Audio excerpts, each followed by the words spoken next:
ಇಲ್ಲಿ ನೋಡ್ತಾ ಇರ್ಬೋದು ಈ ರೀತಿ ಹುಣಸೆ ಹಣ್ಣನ್ನ ನೀವು ಮಾರ್ಕೆಟಿಂದ ಒಂದು ಸ್ವಲ್ಪ ಜಾಸ್ತಿ ತಂದಾಗ ಇದು 1 ಮಂತ್ ಜಾಸ್ತಿ ಆದ್ರೇನೆ ಸಾಕು, ಇದರಲ್ಲೆಲ್ಲ ಹುಳು ಸೇರ್ಕೊಳ್ಳೋದು, ಹಾಗೇನೆ ಹುಣಸೆ ಹಣ್ಣು ಬ್ಲಾಕ್ ಕಲರ್ಗೆ ಚೇಂಜ್ ಆಗ್ತಾ ಇರುತ್ತೆ.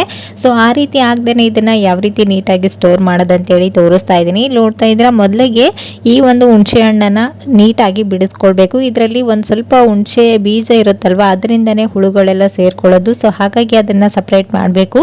ಈ ರೀತಿ ಸಪ್ರೇಟ್ ಮಾಡಬೇಕಾದ್ರೆ ಹುಣಸೆ ಹಣ್ಣು ತುಂಬಾನೇ ಕೈಗೆಲ್ಲ ಮೆತ್ಕೊಳ್ತಾ ಇರುತ್ತೆ. ಸೊ ಬಿಡ್ಸೋಕೆ ಹೋದ್ರೂ ಬರ್ತಾ ಇರಲ್ಲ. ಸೊ ಅವಾಗ ನೀವು ಕೈಗೆ ಒಂದು ಸ್ವಲ್ಪ ಕುಕ್ಕಿಂಗ್ ಆಯಿಲನ್ನು ಹಚ್ಚಿ ನೀವು ಹುಣಸೆ ಹಣ್ಣನ್ನು ಬಿಡಿಸ್ಕೊಂಡ್ರೆ ಆಯಿತು. ಕೈಗೆ ಒಂದು ಸ್ವಲ್ಪ ಹುಣಸೆ ಹಣ್ಣನ್ನು ಹತ್ತೋದಿಲ್ಲ. ನೀಟಾಗಿ ನೀವು ಈ ರೀತಿ ಬೀಜನ ಸಪ್ರೇಟ್ ಮಾಡ್ಕೊಳ್ಬೇಕು. ಸಪ್ರೇಟ್ ಮಾಡ್ಕೊಂಡ ನಂತರ ಇದನ್ನು ನೀವು ಒಂದು ಪಿಂಗಾಣಿ ಅಥವಾ ಈ ರೀತಿ ಪ್ಲಾಸ್ಟಿಕ್ ಬಾಕ್ಸ್ಗೆ ಹಾಕಿ ಇಟ್ಟಾಗ ಕೆಳಗಡೆ ಈ ರೀತಿ ಹಳ್ಳುಪ್ಪನ್ನು ಹಾಕೊಳ್ಬೇಕು.